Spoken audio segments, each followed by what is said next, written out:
Bismillahirrahmanirrahim. Alhamdulillah wa syukurillah wassalatu wassalamu ala rasulillah ma'ba'ad.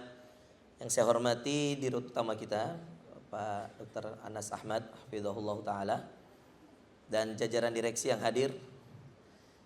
Yang saya tandai tadi namanya yang paling banyak tepuk tangannya ini Dr. Nu'man. Apa amalan Anda sehingga Anda banyak disukai orang? Ini perlu ditanya ini Pak. Iya. Karena ini masuk dalam tema humanis. Iya. Jangan sampai beliau ini banyak dicari orang sehingga banyak disoraki. Masya Allah. Anda perlu berbagi amalan Pak Numan. Ya. Bagaimana kalau kita kasih sambutan dulu? Ya. Masya Allah. Alhamdulillah. Masya Allah. Dan semua yang lain yang saya cintai karena Allah. Assalamualaikum warahmatullahi wabarakatuh. Bapak Ibu sekalian, Masya Allah, Alhamdulillah atas izin Allah di bulan Syawal yang penuh berkah ini, setelah melalui bulan Ramadan, saya memohon maaf lahir dan batin. Sini banyak jamaah, banyak relasi, banyak kenalan yang saya tahu namanya, yang jadi tetangga saya, tetangga bapak saya, tetangga ibu saya, ini banyak sekali di sini. Yang kenal saya sudah lama, ya ada jamaah umroh saya. Ada banyak sekali di sini yang Masya Allah kita kenal. Saya mohon maaf lahir batin. Taqabbalallahu minna wa minkum solihal amal. Nabi SAW menganjurkan ketika ketemu orang, sunnah yang paling pertama Nabi katakan taqabbalallahu minna wa minkum. Itu artinya taqabbalallah, semoga Allah menerima minna wa minkum. Maka ucapan yang paling banyak diucapkan di bulan Syawal, taqabbalallahu minna wa minkum. Mohon maaf lahir dan batin, minal aidin wal faiz, itu tambahan dari kita semua. Tapi kalau kita mau kemudian mengikuti perkataan Nabi ketika bertemu dengan sahabat-sahabatnya di bulan Syawal, selalu beliau katakan taqabbalallahu minna wa minkum. Semoga Allah menerima amalan kalian dan amalan kami, atau amalan kami dan amalan kalian. Nah, ini diperbanyak Bapak Ibu sekalian, salaman sama orang taqabbalallahu minna wa minkum, mohon maaf lahir dan batin. Itu adat yang luar biasa dari kita sebagai muslim di Indonesia. Kita tambah biasanya mohon maaf lahir dan batin, mohon maaf, itu bagus banget. Karena ini budaya yang masuk ke dalam ranah sunnah agama. Dalam surah An-Nur ayat ke-22 Allah bilang begini Bapak Ibu sekalian. Ini bagi orang-orang yang masih sakit hatinya, berat untuk memaafkan, nanti dibuka surah An-Nur. Di sana di surah ke-24 ini, surah tentang cahaya. Allah berfirman di ujung ayat ke-22. Kata Allah, wal ya'fu wal yasfahu. Hendaklah mereka saling memaafkan, ya'fu. Maka doa waktu kita kemarin di Ramadan yang paling sering diajarkan Nabi, khususnya kalau mau cari Lailatul Qadar, Allahumma innaka afuun tuhibbul afwa fa'fu anni. Ya Allah, engkau maha pemaaf. Afuun itu maha pemaaf. Tuhibbul afwa, engkau mencintai maaf ya Allah. Fa'fu anni, maafkan aku ya Allah. Maka Bapak Ibu sekalian, dalam surah An-Nur dikatakan wal ya'fu, hendaklah mereka saling memaafkan. Ustadz, berat banget maafin dia ya Ustadz. Susah saya maafkan Ustadz. Sakit sekali hati saya. Sudah 15 tahun Ustadz. Salaman sekedar formalitas. Ada nggak? Ada. Nggak usah dipungkiri Bapak Ibu sekalian. Ada kata-kata orang yang menyakitkan. Ada perbuatan orang yang menyakitkan. Ganti di rootnya dimutasi sakit hati. Diam-diam dia. Tapi ini bahaya di akhirat Bapak Ibu sekalian. Dia tidak tahu manfaat memaafkan. Kata Allah, wal ya'fu, hendaklah dia maafkan. Wal yasfahu, hendaklah mereka berlapang dada. Lihat ini tawaran Allah apa? Lihat di ujung ayatnya. Ala tuhibbuna an yaghfirallahu lakum. Kata Allah, wal ya'fu, hendaklah mereka saling memaafkan. Wal yasfahu, hendaklah mereka saling lapang dada. Inilah kunci ukhuwah. Tadi Pak Dirut kita berkali-kali menekankan ukhuwah. Demi Allah Bapak Ibu sekalian, tidak akan ada ukhuwah tanpa saling memaafkan. Tidak ada ukhuwah tanpa saling memaafkan. Harus lapang dada, harus memaafkan. Berat sekali kalau mau diingat, Hindun seorang wanita makan hatinya paman Nabi Bapak Ibu sekalian. Hindun ini di perang Uhud, dia belah dadanya Hamzah. Hamzah ini paman Nabi. Singa Allah, dijuluki Asadullah. Bapak Ibu tahu Hindun, dia belah dadanya. Dia potong hatinya. Dia kunyah depan Rasulullah, depan para sahabat. Anda bisa bayangkan sakitnya hatinya. Rasulullah SAW. Semua sahabat sakit. Bapak Ibu sekalian, meninggal Hamzah. Termasuk syahid di perang Uhud. Pemimpin, dijuluki singanya Allah. Apa yang terjadi? Hari berhari berlalu, bulan berlalu, ganti bulan, Hindun masuk Islam. Lalu apa yang terjadi? Rasulullah maafkan. Hari ini kalau ada orang sebut nama Hindun, wajib bagi dia bilang radhiyallahu anha, karena dia termasuk sahabiyah. Apa sahabiyah Ustaz? Sahabat Nabi. Walaupun kalau diingat perlakuannya sakit hati semua kita. Berat sekali rasanya mengatakan Allah telah meridhoinya. Karena semua sahabat tidak diucapkan baginya rahimahullah, tidak. Itu manusia biasa. Semua sahabat Nabi, Abu Bakar, Umar, Utsman, semua sahabat. Apa definisi sahabat Ustadz? Orang yang ketemu Nabi, berislam, meninggal dalam keadaan Islamnya. Walaupun lahirnya bukan Islam. Umar lahir bukan Islam. Abu Dzar Al-Ghifari bukan Islam. Salman Al-Farisi bukan Islam. Banyak sahabat yang lahir bukan Islam. Termasuk Abu Bakar As-Siddiq lahir bukan Islam. Dia berislam ketika Rasulullah ada. Khadijah bintu Khuwailid lahir bukan Islam. Dia masuk Islam ketika Rasulullah ada. 4 pertama yang masuk Islam. Abu Bakar As-Siddiq, Khadijah bintu Khuwailid, Bilal ibn Rabah, Ali bin Abi Thalib. Dari kalangan budak Bilal, laki-laki dewasa Abu Bakar, perempuan dewasa Khadijah, anak muda Ali. 4 orang pertama yang percaya pada Nabi SAW. Sisanya belakangan. Anda bisa bayangkan Bapak Ibu sekalian. Seorang yang kita ingat perlakuan jahatnya seperti Hindun. Hari ini kita semua doakan radhiyallahu anha. Dia, Allah telah meridhoinya. Karena hidup itu bukan awal. Hidup itu konsistensi untuk mempertahankan amal soleh. Mencapai akhir yang baik. Di Rut itu Dr. Anas bukan awalnya. Dr. Anas baru 1 bulan. Tapi mempertahankan amal soleh dokter sampai husnul khatimah, selesai jabatan. Sampai mati bahkan. Subhanallah Bapak Ibu sekalian.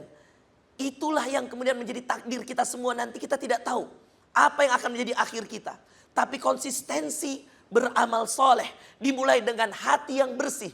Dan hati yang bersih yang paling berat adalah membersihkannya dari penyakit-penyakit dendam, dengki, iri hati. Itulah yang dinamakan qalbun salim. Yang sampai Nabi Ibrahim itu berdoa, wala tukhzini yauma yub'atsun. Kata Nabi Ibrahim, ya Allah jangan kau hinakan aku hari kiamat. Hari kebangkitan, yauma la yanfa'u malun wala banun. Hari tidak bermanfaat harta dan anak keturunan. Illa man atallaha biqalbin salim. Kecuali yang datang kepadamu, ya Allah dengan hati yang bersih. Ditekankan dalam surah Al-Fajr, ya ayyatuhan nafsul mutmainnah. Wahai orang yang memiliki jiwa-jiwa tenang. Maka kalau orang tidak tenang jiwanya di dunia, maka matinya tidak akan tenang. Matinya tidak tenang, dibangkitkannya tidak akan tenang. Dimulai dari tenangnya hidup di dunia, matinya tenang, bangkitnya tenang. Ini yang dinamakan nafsul mutmainnah. Kata Allah, irji'i ila rabbiki radiyatan mardiyah. Kembalilah pada Allah. Allah ridha, kamu ridha. Fadkhuli fi ibadi, masuklah ke dalam golongan hambaku yang saleh. Wadkhuli jannati, masuklah ke dalam surgaku. Maka Bapak Ibu sekalian yang dimuliakan Allah, berat memaafkan. Tapi kalau tawarannya ayat ke-22 surah An-Nur yang tadi kami bacakan, hendaklah mereka memaafkan. Wal ya'fu. Hendaklah mereka berlapang dada. Wal yasfahu. Apa maksud lapang dada Ustaz? Memaafkan itu diucapkan lewat lisan. Saya sudah maafkan. Mohon maaf lahir saya ucapkan. Tapi lapang dada itu fungsinya di hati. Karena banyak orang WA-nya mohon maaf lahir batin. Hatinya belum. Teleponnya mohon maaf lahir dan batin dok. Hatinya belum. Karena makanya Al-Quran bilang wal ya'fu wal yasfahu. 2 hal yang berbeda. Memaafkan dan berlapang dada. Barulah tawaran Allah. Nih bagi yang berat nih. Lihat nih. Kata Allah, ala tuhibbuna an yaghfirallahu lakum. Maafkan orang lain, lapang dadalah sama orang lain. Bahkan sesakit apapun. Ala tuhibbuna. Bukankah engkau juga mau ayyaghfirallahu lakum. Allah ampuni dosa-dosamu. Yang besar, yang kecil, yang disembunyikan, yang tampak. Punya dosa semua di sini? Coba angkat tangan yang punya dosa. Ada di dosa tak semua? Coba angkat tangan, mau kalian dulu yang punya dosa. Ya, termasuk Pak Dirut ada di Kapang. Ada di Ibu. Ya, semua sudah punya dosa, Masya Allah. Sekarang saya tanya lagi, yang dosanya banyak selain saya, angkat tangan. Yang sedikit jamek yang angkat tangan, yang banyak saja. Banyak dosa tak Bu? Subhanallah. Masya Allah. Tapi saya mau tanya, yang mau satu surga dengan Nabi di surga Firdaus? Ini orang-orang pore semua ini. Bahaya dosanya. Mau satu surga dengan Nabi. Memang manusia itu luar biasa. Subhanallah. Bapak Ibu sekalian, mohon maaf. Ini ayat pakai memaafkanlah, lapang dadalah. Bukankah engkau juga mau dimaafkan oleh Allah? Jadi rumus dalam beragamanya, siapa yang paling berat sakit hatinya, siapa yang paling sakit hatinya karena dizoliminya paling besar, kalau dia maafkan yang sakiti, maka paling besar ampunan Allah untuk dia. Itu rumusnya. Siap-siap habis ini WA orang itu. Tulis saja, saya sudah maafkan kamu. Kalau dia bertanya balik, ada apa ini? Kenapa tiba-tiba? 15 tahun kau blok saya. Kenapa tiba-tiba? Bilang dapat ke hidayah, begitu saja. Boleh dicek Pak, ini An-Nur. Saya nggak pakai, kalau ceramah saya jarang pakai pemikiran saya. Karena jurusan saya Quran hadis. Maka saya kaji saja Quran apa, hadis apa. Saya sinkronkan dengan amal harian kita, beres. Saya kasih ayat, Anda buka surah An-Nur, surah ke-24, buka ayat 22. Lihat ujung ayatnya. Maafkanlah, lapang dadalah. Bukankah kamu juga mau diampuni Allah? Dan Allah Maha Pengampun lagi Maha Penyayang. Maka rumusnya, orang yang memaafkan, orang yang lapang dada, maka dia akan mudah mendapatkan ampunan Allah. Makin besar kesalahan orang yang dia maafkan, makin besar juga ampunan Allah. Ya, sudah bisa memaafkan? Masih ragu-ragu. Sebesar apa sakit hati tak Bu? Masya Allah. Jawab. Sudah bisa memaafkan? Lagi-lagi, sudah bisa memaafkan? Yakin ki hati tak dulu ya? Tanya dulu hati tak? Sudah bisa? Saya ajar doanya, ikut saya. Rabbi syrahli sadri. Coba yang dadanya. Rabbi syrahli sadri wa yassirli amri wahlul 'uqdatan min lisani yafqahu qauli. Doanya siapa ini? Nabi Musa. Ketika dia mau ketemu siapa? Firaun. Bayangkan Allah suruh ketemu Firaun, Allah bilang begini, faqula lahu qawlan layyina. Musa, Harun, pergilah ke Firaun. Katakan kata-kata yang lembut. Ini sama orang yang bunuh anak bayi baru lahir Pak. Dia bikin peraturan supaya karena mimpinya semua bayi yang baru lahir bunuh. Khawatir ada yang kudeta. Maka semua dibunuh. Bayangkan Bapak Ibu sekalian, dia mengaku Tuhan, dia zolimi fakir miskin, dia seorang pemimpin yang sangat zalim dan fasik. Apa yang terjadi? Allah bilang, berangkat ke Firaun. Wahai Musa, wahai Harun, dua-dua disuruh. Fakula, keduanya, Musa, Harun berangkat ke Firaun. Fakula lahu, katakan padanya perkataan yang lembut. Disuruh berkata lembut sama penjahat kelas kakap. Apa alasan Allah? La'allahu yadzakkar au ayyakhsha. Supaya siapa tahu dia mau kembali kepada Allah dengan kalimat lembut itu, dengan ajakan lembut itu, dan siapa tahu setelah itu dia takut sama Allah. Makanya biasanya kalau Anda mau ceramah, kalau Anda mau presentasi, kalau ini biasa dipakai. Kalau mau menghadapi orang, misalkan ada komplain pasien, yang mana direktur yang menghadapi komplain siapa di sini? Nah, Dr. Marcella ini ya. Kalau mau hadapi komplain, baca doa ini. Teman-teman mau hadapi pasien yang mungkin tidak puas dengan pelayanan, ada hal yang mungkin dia baca doa. Rabbi syrahli sadri wa yassirli. Bagus sekali maknanya. Pertama Nabi Musa bilang, ketika Allah bilang idhab ila Fir'aun, pergilah ke Fir'aun, innahu tagha, dia sudah melampaui batas. Dia bilang qala rabbi syrahli sadri, ya Allah lapangkan dadaku dulu. Supaya saya lihat Fir'aun itu seperti orang biasa. Jangan saya hadapi Fir'aun ketika saya lihat seperti saya lihat pembunuh. Karena kalau bilang Ki ini pembunuh, emosi duluan Ki. Tidak bisa, harus menghadapi orang seperti orang normal. Bahkan di saat dia itu penjahat sekalipun. Di saat kata-katanya kasar sekalipun. Hadapi dia dengan kalimat-kalimat yang lembut. Bayangkan itu Allah ajarkan Nabi kita. Musa alaihissalam. Maka dia bilang, Rabbi syrah li sadri. Ya Allah lapangkan dadaku. Wa yassir li amri. Ya Allah mudahkan urusanku. Yassir yusra. Ada di ayat Al-Insyirah kan? Fa inna ma'al usri yusra. Yusra itu mudahkan ya Allah. Lapangkan dadaku. Mudahkan urusanku. Bayangkan Bapak Ibu sekalian. Suruh lapang dada. Minta lapang dada dulu baru dimudahkan urusan. Padahal sebenarnya kalau kita manusia biasa, suruh berdoa, Anda pasti memilih mudah urusan daripada lapang dada. Betul atau tidak? Mana Anda pilih? Lapang dada atau mudah urusan?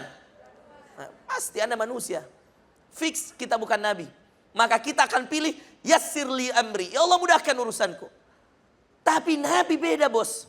Cara dia berdoa, ajarin kita semua bahwa memudahkan urusan, dimudahkannya urusan tidak menjadi jaminan tenang hidup. Kenapa? Karena inti dari tenang hidup bukan selesainya urusan. Selesai satu urusan masih ada urusan yang lain. Tapi inti dari tenangnya hidup, lapangnya dada. Maka ketika Nabi dalam masalah, ketika dalam ujian, Allah bilang, alam nashrah laka sadrak. Bukankah kami sudah lapangkan dadamu? Makanya nama surahnya Al-Insyirah. Syarah. Makanya di situ dikatakan Rabbi syrah li sadri alam nashrah laka sadrak al-insyirah. Lapang dada. Siapa yang buka lapang dada? Siapa yang kemudian mudah memaafkan? Nabi dilempari di Taif memaafkan. Sampai malaikat penjaga bukit di Taif bilang, kalau kamu mau ya Muhammad, saya letakkan ini bukit-bukit di atas penduduk Taif, tenggelam semua. Tertimpa semua bukit. Kata Rasulullah, jangan. Mereka kaumku yang belum mengenaliku. Dimaafkan. Padahal berdarah-darah Nabi. Hindun dimaafkan. Umar bin Khattab dimaafkan. Abu Dzar Al-Ghifari dimaafkan. Sahabat-sahabat dimaafkan. Yang dulunya mau bunuh Nabi. Umar kurang kejam apa dulu sebelum berislam. Sekarang kuburannya samping Nabi SAW. Anaknya dinikahi Nabi, Hafsah. Radhiyallahu anha. Itu karena apa? Memaafkan. Coba Nabi tidak pemaaf, selesai. Banyak sekali orang yang tidak akan dimaafkan. Tapi contoh terbaik dari Rasulullah, kita ambil suatu kesimpulan bahwa Nabi itu pemaaf. Maka ketika dia memaafkan, lapang lagi dadanya. Makanya alam nashrah laka Musa, Rabbi syrah li sadri wa yassir li amri. Mudahkan urusanku. Wahlul 'uqdatan min lisani. Ini untuk berbicara. Lepaskan ikatan-ikatan di lisanku. Yafqahu qawli, agar mereka yang hadir, mereka yang datang mendengarkan mengerti ucapanku. Itu doanya Nabi Musa. Makanya biasanya untuk public speaking, untuk presentasi, untuk interview, doa Musa surah Thaha ayat 25 sampai 29. Dicek. Rabbi syrah li sadri wa yassir li amri wahlul 'uqdatan min lisani yafqahu qawli. Maka Bapak Ibu sekalian, ya, Dr. Anas yang dimuliakan Allah dan seluruh jajaran, memaafkanlah. Ya. Sumber utama ukhuwah itu lapang dada. Dan kunci utama lapang dada memaafkan. Tidak ada amalan paling berat di akhirat timbangannya daripada hati yang bersih. Salat Bapak Ibu sekalian, tidak akan pernah ada OTP masuk. Ada nggak yang habis salat terus datang OTP-nya, salat Anda diterima? Nggak ada kan? Tidak ada jaminan. Tapi percaya sama saya, memaafkan orang yang menyakiti sudah pasti datang OTP-nya. Karena Anda dalam posisi terzolimi. Makanya ada hadis Nabi, da'watul mazlum laisa bainahu wa bainallahi hijab. Doa orang terzolimi, tersakiti, tidak ada perantara antara dia dengan Allah halangan. Tidak ada hijab. Hijab itu penutup. Makanya hijab perempuan, jilbab perempuan itu dibilang hijab. Kenapa? Tidak ada penghalang. Orang yang berdoa dalam keadaan terzolimi, tersakiti, tidak ada hijab. Tembus langsung ke Allah, langsung dia kabulkan. Makanya da'watul mazlum, doa orang terzolimi, tersakiti dikabulkan. Maka lagi tersakiti, maafkan, lalu berdoa. Apa hajatnya, apa keinginannya sampaikan. Saya sering sampaikan kepada seluruh pejabat-pejabat, menteri-menteri dan seterusnya. Saya katakan hati-hati. Saya bilang, lisan seorang ketua, lisan seorang direktur, lisan seorang pemimpin, itu hati-hati. Saya katakan, jangan sampai matimu sulit hanya gara-gara lisanmu yang bahaya. Lisanmu yang menyakitkan. Jabatan sementara, saya bilang. Iya. Berapa menteri saya datangi kantornya di Jakarta, saya ceramah. Saya sampaikan sama beliau-beliau semua. Saya bilang, Pak Menteri, izin. Kalau saya dimintai nasihat, dia biasa bilang, Ustadz nasihati dulu saya. Saya bilang, Pak Menteri, saya bilang jaga lisan tak, hati-hati. Nabi bilang begini, kufali an hadza atman lakal jannah. Jaga lisanmu, saya jamin surga. Saya kasih satu cerita nyata ini Bapak Ibu sekalian. Seorang pejabat, saya tidak usah sebutkan namanya, di salah satu rumah sakit di Makassar. Saya datang jenguk jamaah saya. Habis itu di lantai 8, saya turun di lantai 5, saya mau ke lobi. Di lantai 5 lift terbuka. Ketika lift terbuka, jamaah ada orang mau masuk teriak, ya Allah Ustadz, teriak dia, menetes air matanya, laki-laki, anak muda. Ini saya setelah sholat isya, saya sudah mau pulang, saya habis jenguk jamaah saya yang sakit. Lalu dia bilang, Ustadz minta tolong, ini lift masih terbuka, dia masuk, Ustadz minta tolong. Dia kasih begini tangannya, lalu dia bilang, Ustadz minta, boleh kita jenguk dulu. Bapak saya Ustadz doakan, 2 minggu mi kasihan, koma. Iya. Tidak sadar, tidak bisa makan, tapi sudah 2 minggu juga Ustadz dalam keadaan yang, saya bilang Masya Allah, kritis kata dia. Sudah 2 minggu, iya baik. Saya datang Pak, ke ruangannya di lantai 5. Saya masuk, Masya Allah, itu sudah alat-alat, ya macam-macam menempel di mukanya dan lain-lain. Paling pertama saya lihat, wah ini orang, kenapa saya bilang terbuka mulutnya, ya, matanya juga sudah sayup-sayup. Terus saya pegang kakinya Pak, pakai selimut, saya buka, saya pegang. Subhanallah, Anda biasa beli kopi yang es kopi atau apa yang dingin, mungkin derajat kakinya itu kalau saya pegang seperti kita pegang RS, dingin sekali Pak. Saya pegang betisnya, jadi saya pegang dulu ujung kuku-kukunya, dinginnya. Saya naik ke betis, masih dingin. Saya pegang lutut, masih dingin. Saya kasih naik di paha sedikit, beda. Saya pegang tangan, beda. Hangat semua, kecuali lutut ke bawah. Saya bilang, Masya Allah, berat-berat ini dosanya kayaknya ini orang. Dalam hati saya ini, saya tidak ngomong sama keluarganya. Tapi dalam hati saya, berat-berat ini. Karena ini sakratul mautnya, pencabutan nyawanya di paus Pak ceritanya. Sakratul maut itu, kata Nabi SAW, ini hadisnya saya bacakan supaya semua tahu bagaimana proses pencabutan nyawa. Fa inna lil mauti la sakarat. Kata Nabi SAW, sesungguhnya bagi semua orang yang akan mati ada waktu sekarat. Inna lil mauti la sakarat. Ini kata Nabi SAW. Hadisnya, sesungguhnya bagi seorang yang akan meninggal waktu sekarat. Waktu sekaratnya itu Nabi pas mau dicabut, Jibril tidak mau lihat. Ini kisah nyatanya dalam hadis. Jibril tidak mau lihat. Yang hadir di sana 2 malaikat, pencabut nyawa dan Jibril. 2 manusia, istrinya dan sahabatnya. Istrinya Aisyah, sahabatnya Abu Bakar. Abu Bakar ini bapaknya Aisyah. Nabi meninggal di rumah Aisyah. Maka ketika sudah mau masuk sakratul maut, pencabutan, proses pencabutan nyawanya Nabi, maka Jibril palingkan wajahnya. Tadinya dia lihat Nabi, pas sudah mau dicabut dia palingkan wajahnya. Ketika mau dicabut, karena Jibril palingkan wajah, Nabi langsung berbicara. Sehingga malaikat pencabut nyawa tidak langsung mencabut.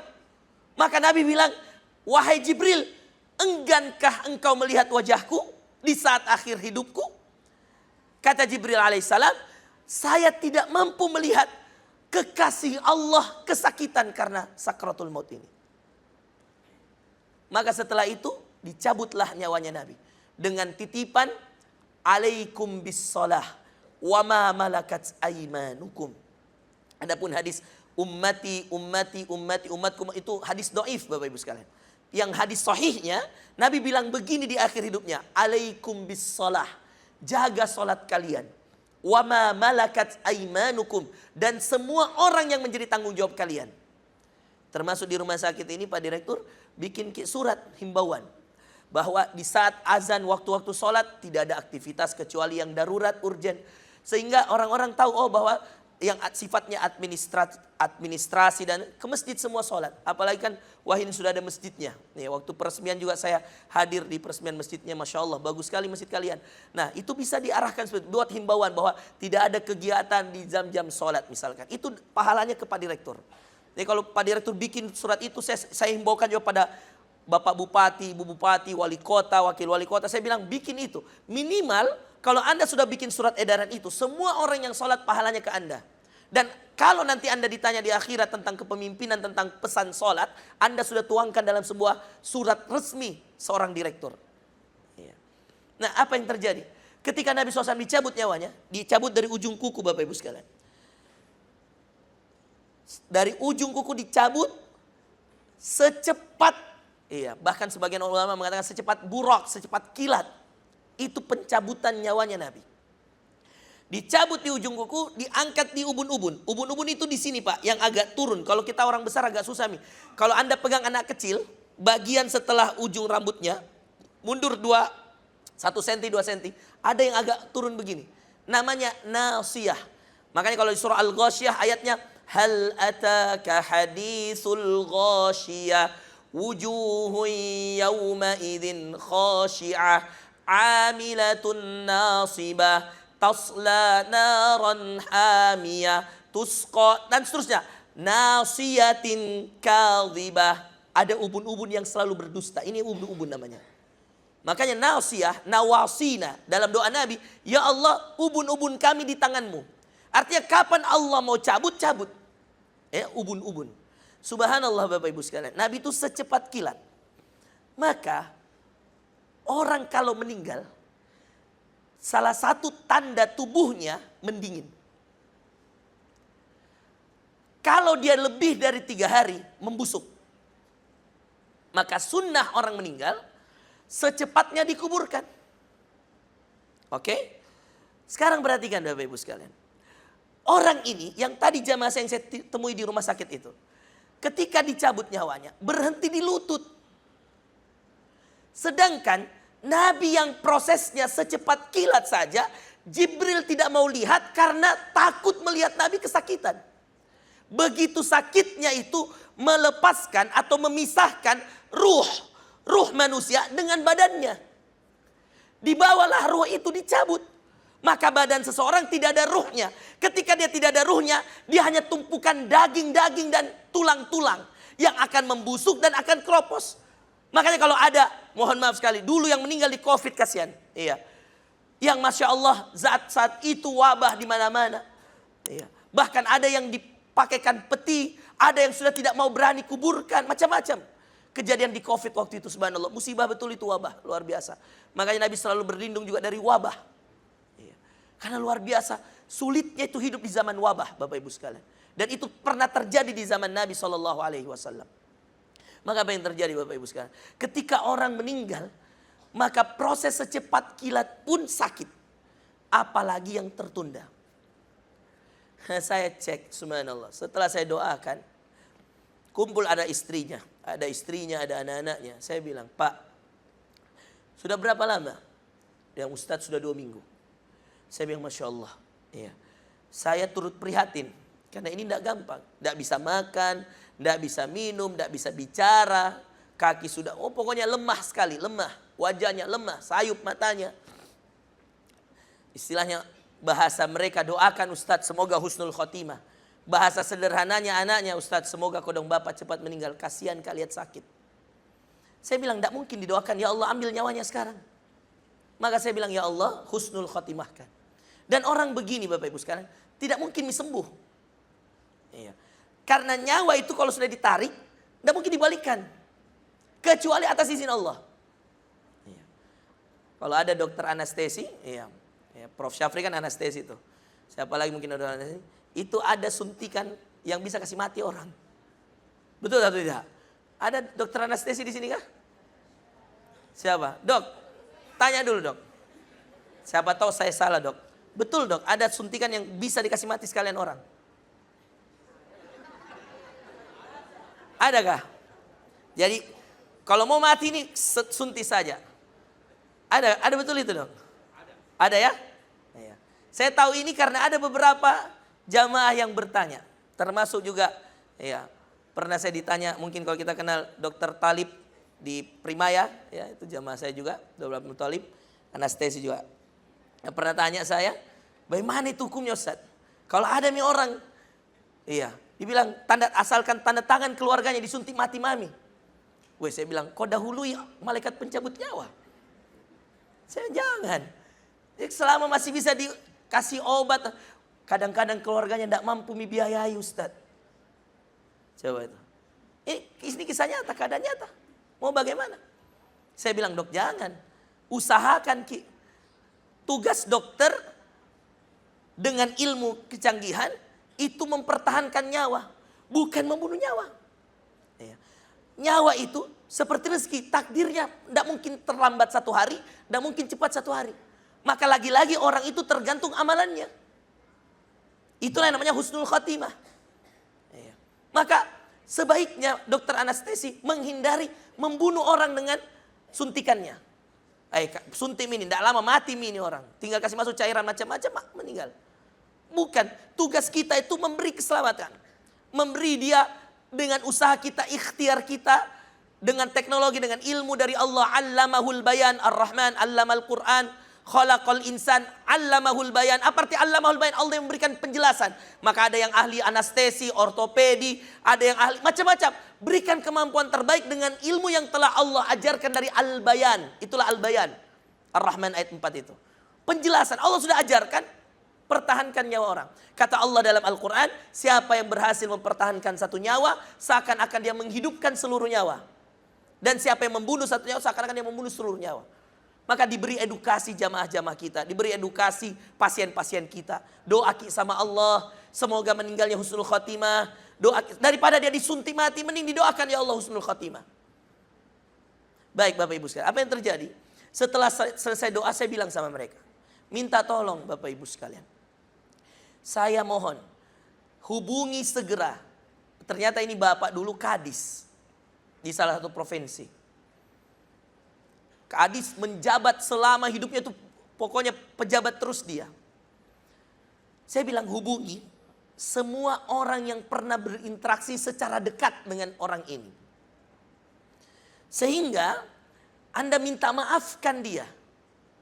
Lalu setelah itu bilang sama dia doakan karena dalam keadaan kritis. Saya tinggalkan lokasi di rumah sakit itu Bapak Ibu sekalian. Itu pukul 10 malam. Saya pulang sampai di rumah mungkin setengah 11. Istirahat. Jam setengah 4 saya bangun. Itu miss call saya dari jam 3. Itu ada sekitar 15 miss call. Dari orang yang tadi baru ambil nomor saya. Saya buka lah miss call. 15 kali dia telepon. Saya buka WA-nya. Apa WA-nya Pak? Ustadz ada emotion menangis. Terus ada koma. Alhamdulillah meninggal mi Bapak. Bayangkan Bapak sekalian. Orang kalau meninggal bilang apa? Inna lillahi wa inna ilaihi rajiun. Dia bilang apa? Alhamdulillah. Saking sakitnya itu dia tidak tega lihat bapaknya kesakitan.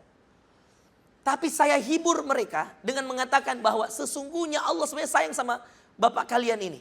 Salah satu bukti sayangnya Allah, Allah kasih siksa dia dengan tersiksa seperti ini, sakit ini untuk menghapus dosa-dosanya.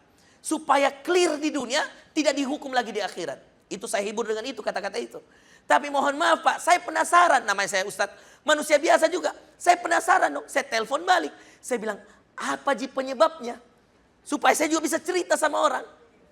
Kenapa ya? Sudah ketemu jam 10, jam 9, pulang jam 2 meninggal. Saya pasti penasaran, kenapa? Apa masalahnya? Subhanallah Pak. Ini, anaknya bilang begini, Ustadz titip pesan, minta didoakan. Iya. Semua orang yang dekat dengannya minta maafkan, minta didoakan. Maka saya hubungi semua Ustadz, mulai dari orang terdekat yang paling lama membersamai Bapak. Supirnya, pembantu rumah tangganya, di WA semua. Keluarganya semua. Iya, di WA semua, di telepon bahkan.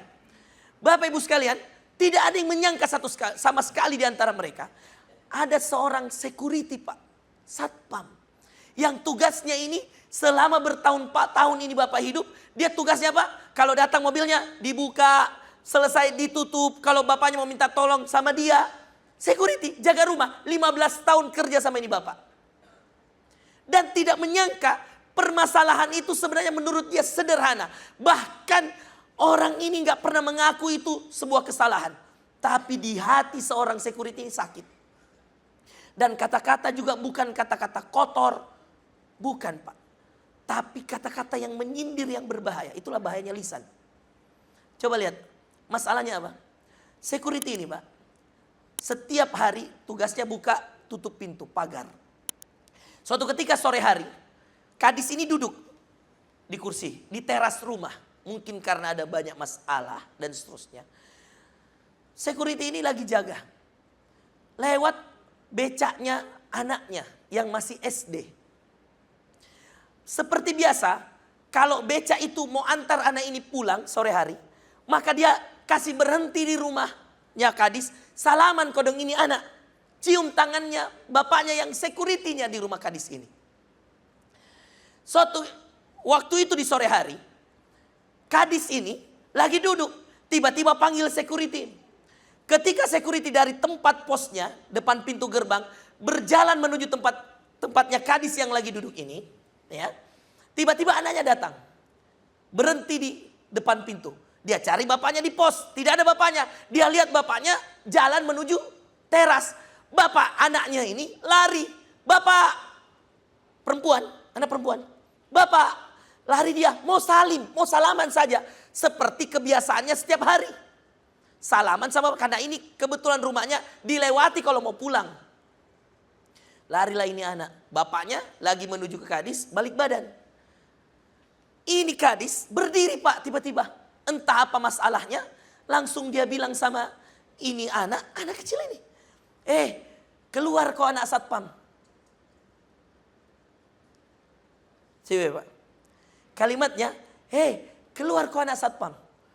Itu anak yang tadinya lari mau kejar bapaknya berhenti. Menangis. Bapaknya ini, yang security, yang satpam ini, tadinya menghadap ke gadis, kan menghadap ke anaknya. Menangis. Bayangkan pak. Keluar kau anak satpam. Mungkin bagi dia, keluar di sana saja kau salaman. Mungkin mau niat baiknya begitu. Tapi kata-kata ini tidak tepat. Dan kalimat anak satpam, anak pembantu, itu menyakitkan pak. Gak boleh bilangi orang begitu. Iya. Apapun profesinya, anak pemulung, udah boleh. Walaupun bapaknya pemulung, halal pak. Jauh lebih baik daripada pejabat-pejabat yang korupsi. Lebih mulia dia cari yang halal. Dia pisahkan sampah. Dia cari uang itu di situ pak. Terus kita bilangi dia anak pemulung, anak satpam. Wah Masya Allah. Itu kejadian membuat sakit hati. Akhirnya ini satpam. Dia ambil anaknya. Dia gendong ke depan pintu. Dia salaman cepat baru dia lari ke gadis. Selesai itu masalah. 15 tahun. Itu kejadian dia simpan pak. Tidak pernah dia ungkapkan. Dan dia setiap mohon maaf lahir batin. Salaman sama gadisnya ini, sama bosnya ini. Tapi apa yang terjadi? Siapa yang tahu isi hati? Berat. Makanya ayatnya tadi di surah An-Nur, wal ya'fu wal yasfahu. Karena Allah tahu yang berat itu memaafkan. Allah itu maha pemaaf. Sayangnya manusia bukan maha pemaaf. Kita ini memberi maaf, tapi kita bukan maha pemaaf. Yang maha pemaaf itu Allah. Maka yang paling berat, saya katakan, amalan para nabi untuk ditiru, untuk dicontoh, untuk dijadikan sesuatu yang menjadi teladan adalah sifat para nabi yang mudah memaafkan orang. Apa yang terjadi Bapak Ibu sekalian? Gara-gara kejadian itu, hai anak satpam. Satpam ini ditelepon malam-malam. Dia bilang, anaknya bilang begini, tidak ada salahnya Bapak. Selama kita, tidak ada saya sudah maafkan. Tidak pernah kodong ini Bapak saya begini-begini. Dia cerita, kata anaknya, saya pancing Ustadz karena saya agak curiga. Iya, dari nadanya agak gemetar-gemetar cara bicaranya. Lalu kemudian anaknya ini bilang, tolong kodong maafkan bapak saya. Sudah 2 minggu bapak saya koma. Tidak hidup, tidak mati. Kakinya sudah dingin. Lalu bapak satpam cerita. Dia ceritalah kejadian tadi. Ada sebenarnya satu kejadian. Sakit hati sekali saya, susah sekali saya maafkan bapak. Apa itu? Dia ceritalah kejadian. Hei anak satpam, keluar kau. Bapak ibu yang dimuliakan Allah. Inilah lisan. Begitu tajam tanpa tulang. maka Nabi jaminkan surga bagi yang menjaga lisannya. Ukhuwah, sinergitas, kolaborasi tadi yang dibahas di judul kita. Termasuk sifat humanis itu diawali dari qaulun ma'ruf, Pak. Qaulun ma'ruf itu ayat Allah dalam surah Al-Baqarah. Qaulun ma'rufun, berkata yang baik. Khairun min shadaqatin yatba'uha adza. Lebih baik dari orang yang sedekah tapi diikuti dengan cacian, diikuti dengan hinaan. Bahkan berkata yang baik, Pak, itu bisa merajut semuanya. Merajut ukhuwah, merajut relasi. Ya, mendatangkan vendor, mendatangkan tender, mendatangkan investor. Itu semua dari orang-orang yang jago berbicara. Menaklukkan seorang yang jahat sekalipun dengan omongan. Musa disuruh ke Fir'aun, tadi ayatnya di surah Toha yang kita bahas. Idhhab ila Fir'aun innahu tagha. Apa kata dia? Qala rabbi syrahli sadri. Ya Allah, lapangkan dulu dadaku supaya saya lihat Fir'aun ini bukan pembunuh. Karena kapan dia lihat ini pembunuh, dia pasti emosi duluan. Supaya dia lihat Fir'aun ini manusia biasa yang butuh ampunan, bisa dapat hidayah. Bayangkan Bapak Ibu sekalian, pentingnya sinkhronitas antara hati yang bersih dengan ucapan yang baik. Maka terajutlah ukhuwah, sinergitas, kolaborasi, sifat yang humanis. Itu berawal dari hati yang bersih, keluar dari lisan yang baik. Ingat Pak, hati yang bersih tidak bisa dibuat-buat. Lisan bisa dibuat. Maka rumus utama, bersihkan hati. Yang kedua, perbaiki bicara, perbaiki omongan. Barulah yang ketiga, berikan keteladanan. 3 ini saja Pak, tips dari judul yang kita punya hari ini, 3 saja. Hati yang bersih, nomor 1. Kata-kata yang terjaga, nomor 2. Lisan perbaiki Pak, jangan gampang sakiti orang. Dan yang ketiga, keteladanan yang ada. Keteladanan itu apa? Jangan suruh orang sholat, Anda tidak sholat. Anda larang orang untuk curi-curi waktu, tapi Anda sendiri sering terlambat datang, misal. Keteladanan, on time datang, rapat, semua itu keteladanan Pak. Kalau itu baik, maka akan baik. Maka 3 hal ini menjadi rumus. Mudah-mudahan Wahidin, dengan kepemimpinan Dr. Ahnas dan seluruh jajaran, dengan mengamalkan 3 ini, bersihkan hati. Tadi Pak Dokter singgung, dan itu singgungan yang saya paham sekali. Ada A tidak cocok B, B tidak cocok C, sampai Z, Z tidak cocok lagi dengan A. Itu kode Pak. Kode apa? Masih banyak hati yang mohon maaf, perlu dibersihkan sedikit. Apa tawaran Allah di surah An-Nur tadi? Ala tuhibbuna yaghfirallahu lakum. Kalau Anda berat memaafkan orang, pakai ayat ini. Surah An-Nur ayat 22 tadi. Bukankah engkau juga, maafkanlah orang, lapang dadalah kepada orang. Bukankah engkau juga punya dosa yang mau dimaafkan Allah? Supaya Allah maafkan orang lain. Pakai rumus itu Pak. Mudah-mudahan hati bersih, qalbun salim namanya. Lalu kemudian omongan yang tertata, baik lisan yang terjaga, kemudian keteladanan yang ada, membuat insya Allah Wahidin tidak hanya bermanfaat di dunia, dan juga nanti insya Allah di akhirat kelak. Demikian Bapak Ibu sekalian, mudah-mudahan ada manfaatnya, kebenaran dari Allah, salam dari saya. Saya doakan yang terbaik untuk teman-teman di Wahidin, di pengurusan Dr. Anas. Mudah-mudahan Allah Subhanahu Wa Taala berikan keberkahan, kemudahan, dan semoga setiap pasien menjadi tangan-tangan yang akan menolong Anda semua di surga kelak insya Allah, menghindarkan dari api neraka, menarik tangan Anda ke surga Allah Azza wa Jal. Innama tunsaruna bidu'afaikum. Saya tutup dengan hadis Nabi, kalian akan tertolong di akhirat dengan orang-orang lemah di antara kalian. Saya ulangi, kalian akan tertolong di akhirat dengan orang-orang lemah di antara kalian. Di akhirat yang menolong nanti banyak orang-orang lemah yang ditolong. Ayatnya di surah Muhammad ayat 7. Surah tentang Nabi di ayat yang ke-7. Angka yang paling disukai Allah, 7. Surah Muhammad ayat 7. Perhatikan ayatnya, kita tutup dengan ayat ini. Inilah menjadi rumus kita hidup Bapak Ibu sekalian. Selain 3 yang tadi kita amalkan tadi, inilah motivasi utamanya. Ya ayyuhalladzina amanu, hai orang-orang yang beriman, in tansurullaha yansurkum wa yutsabbit aqdamakum. Hai orang-orang yang beriman, jika engkau banyak menolong hamba Allah, maka Allah pasti menolongmu dan menguatkan setiap pendirianmu, mengokohkan keimananmu, memudahkan setiap urusanmu. Tolong hamba Allah, maka engkau pasti ditolong Allah. Intang surullaha yang surkum. Surah Muhammad ayat 7. Silahkan nanti dibuka Qur'annya. An-Nur ayat 22, Muhammad ayat 7. Menjadi motivasi kita pada kesempatan hari ini. Demikian Bapak Ibu sekalian. Assalamualaikum warahmatullahi wabarakatuh.